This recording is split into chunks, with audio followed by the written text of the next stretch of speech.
নমস্কার বন্ধুরা, কেমন আছো তোমরা সবাই? আশা করছি তোমরা নিশ্চয়ই ভালো আছো। তোমাদের আশীর্বাদে আমরাও ভালো আছি।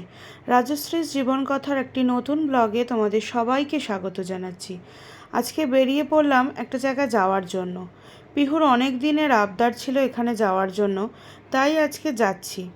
কোথায় যাচ্ছি দেখতে থাকো, ব্লগটা সাথে থাকো, নিশ্চয়ই জানতে পারবে কোথায় যাচ্ছি। এখন বাজে দুপুর 12টা, এখন বেরিয়ে পড়ছি। 1টা থেকে 1:30টার মধ্যে আমরা ওখানে পৌঁছে যাব মোটামুটি। পিহু অনেক দিন ধরেই বলেছিল, কিন্তু যাওয়া কিছুতেই হয়ে উঠছে না, তাই আজকে আমরা বেরিয়ে পড়লাম। আমরা চলে এসেছি দুর্গাপুর ব্রাঞ্চের একটা রেস্টুরেন্টে, যেটা হচ্ছে ভূতের রাজা দিলবর, যেটা কলকাতাতেও রয়েছে, দুর্গাপুরেও এখন রয়েছে। এই ভূতের রাজা দিলবরে অনেক দিন ধরেই পিহু আসার জন্য বায়না করছিল, তাই চলে এলাম। এখানে নাম এন্ট্রি করতে হয় বাইরে, তারপর ঢুকতে হবে হীরক রাজার দরবারে। যেন রাজার কাছে ঢোকার আগে, মানে রাজার দরবারে ঢোকার আগে যেন নাম লিখিয়ে নিতে হচ্ছে। এই বাইরের পুরো ডেকোরেশনটা আমাদের মনে করিয়ে দেয় হীরক রাজার দেশে সিনেমার মুভির যে ক্লিপসগুলো, সেগুলো সব কিছু আমাদের মনে করিয়ে দিচ্ছে। পুরো ডেকোরেশনটা সত্যিই খুব সুন্দর, খুব মন কেড়ে নেয় এই ডেকোরেশনটা। এবার আমরা ঢুকে পড়লাম হীরক রাজার দরবারে। ভেতরের ডেকোরেশনটাও সত্যি খুব সুন্দর। ওই যে বাদিকে বসে আছেন হীরক রাজা তার রাজ সিংহাসনে, খুব সুন্দর করে ভেতরটা সাজানো। ভেতরে সব কিছুই খুব নস্টালজিক। ডেকোরেশনটা সত্যি খুব সুন্দর। হীরক রাজা দেশের মুভির সব কিছু ক্লিপস দিয়ে, গুপি গাইন বাঘা বাইনের ছবি, তার সাথে রয়েছে সত্যজিৎ রায়ের অসংখ্য ছবি, সব কিছু দিয়ে ভেতরের ডেকোরেশনটা সত্যি খুব সুন্দর লাগছে। সত্যজিৎ রায়ের সমস্ত ছবির কালেকশন রয়েছে এখানে। খুব সুন্দরভাবে ভেতরের ডেকোরেশনটা করা, আর তার সাথে রয়েছে এদের অসাধারণ ব্যবহার। এখানে সত্যি ভেতরের পরিবেশটা সত্যিই খুব সুন্দর, ভালো লাগছে বেশ এখানে এসে।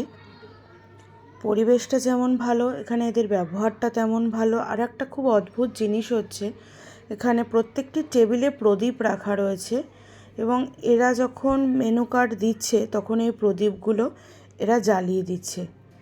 সারাক্ষণ এই প্রদীপটা জ্বলছিল, বেশ একটা অদ্ভুত রকমের, অন্য রকমের একটা জিনিস। এখানে সবথেকে একটা জিনিস হচ্ছে, সব কিছু বেশিরভাগটাই ছেলেরা রয়েছে ঠিকই, কিন্তু বেশিরভাগটাই ওয়েলকাম করা থেকে শুরু করে খাবার সম্বন্ধে যা কিছু সবটাই কিন্তু মহিলারা করেছেন। এত সুন্দর এদের ব্যবহার। আমরা যেদিন খেতে গিয়েছিলাম সেদিন ওইখানে একটা বিয়েও হচ্ছিল, পাশেই সেই বিয়েটা, কিন্তু সেটা আমাদেরকে কভার করতে দেয়নি। অ্যাকচুয়ালি সেটা আমাদেরকে ভিডিও করতে বারণ ছিল আমাদের, তাই আমরা সেটা ভিডিও করতেও পারিনি।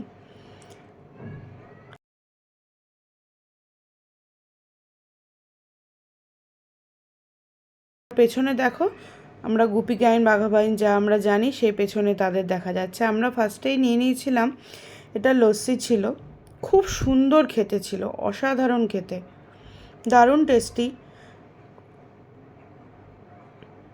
গলাটা খুব শুকিয়ে গেছিলো, তারপরে লস্যিটা আমাদের দারুণ ফ্রেশ করেছে, খুব ভালো লেগেছে এটা খেতে। আমরা সবাই নিয়ে নিয়েছিলাম। আমাদের খাবার অর্ডার করার পর আমাদের টাইম নিয়েছিল 20 মিনিটস, বলেছিল 20 মিনিটসের মধ্যে খাবার দিয়ে দেবে, সার্ভ করে দেবে। তাই তার আগে লস্যি, আর তার সাথে নিয়েছিলাম আমরা ফিশ ফ্রাই।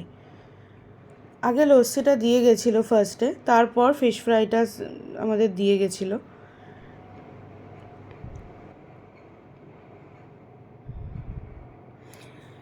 ফিশ ফ্রাইটা দিয়ে দিয়েছিল। ফিশ ফ্রাইটা দারুণ টেস্টি ছিল। আমি অনেক জায়গারই ফিশ ফ্রাই খেয়েছি ঠিকই, আমরা সবাই খেয়েছি, কিন্তু এই ফিশ ফ্রাইটা সত্যি অসাধারণ টেস্টি ছিল, দারুণ খাবারটা ছিল। আর আমরা নিয়েছিলাম 3টে থালি, 2টো হীরক রাজার থালি আর একটা বাঘার থালি। এই খাবার নিয়েছিলাম। হীরক রাজার থালিতে দিয়েছিল কচুরি, পোলাও, সাদা বাসমতি রাইসের ভাত, ঘি, লেবু, লঙ্কা তো ছিলই, আবার ফিশ ফ্রাই। আর এদিকে ছিল, ঘিটা অনেকটা করে এক বাটি দিয়েছিল, ডাল, শুক্তো, ইলিশ মাছ, ভেটকি মাছের পাতুরি, চিংড়ি মাছের মালাইকারি, মাটন, চাটনি, পায়েস, পাঁপড়, মিষ্টি, পায়েস, সব কিছু ছিল। আর কচুরির সাথে খাওয়ার জন্য আলুর দম আর শাহি পনির, এটা তো ভুলেই গেছিলাম। আবার দইও ছিল। আবার এই থালিতেও আমাদের ফিশ ফ্রাই দিয়েছিল। এত খাবার এত অপূর্ব টেস্টি ছিল যে বলার না। তবে এত খাবার খাওয়া যায়নি। তবে একটা ভালো জিনিস যা খেতে পারিনি সেটা আবার পার্সেল করে দিয়েছিল ওরা। আমরা ওখান থেকে বেরিয়ে পড়েছিলাম, কিন্তু পিহু চেয়েছিল অত তাড়াতাড়ি বাড়ি না ঢুকে আরেকটু কোথাও যেতে। তাই আমরা ওখান থেকে চলে গিয়েছিলাম জাংশন মল।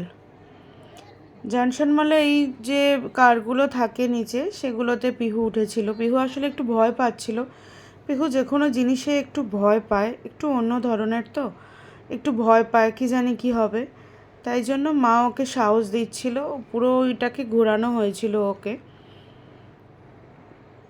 ও চাইছিল মা ওর সাথে ওগুলোতে উঠুক। ও বুঝতে পারেনি তো যে ওরাই ওটাকে নিয়ে চালিয়ে ওকে নিয়ে যাবে। তাই পুরোটাকে ঘুরিয়ে নেওয়া হচ্ছিল। প্রথমে খুব ভয় পাচ্ছিল, মাই ওকে জোর করে ওখানে তুললো। মাই বলল যা, একটু ভালো লাগবে। কিন্তু ওটা চড়ার পর খুব মজাই পেয়েছিল। কিছুই না এটা ঠিকই, কিন্তু ওর ভালো লেগেছিল। তবে দিনটা খুব ভালো কেটেছিল। আর ভূতের রাজার খাবারটাও সত্যি অসাধারণ ছিল। এত টেস্টি খাবার যে বলার না, খুব সুন্দর। আমরা ওখান থেকে কিছু খাবারও পার্সেল করে নিয়ে এসেছিলাম। দারুণ খাবার ছিল।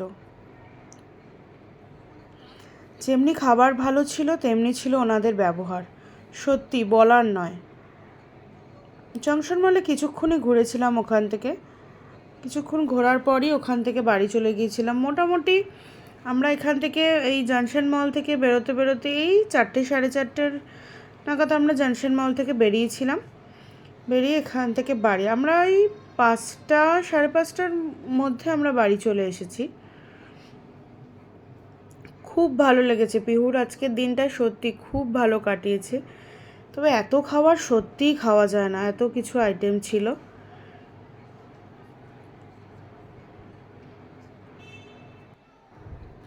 চলো তাহলে, টাটা বাই। সবাই ভালো থেকো, সাবধানে থেকো।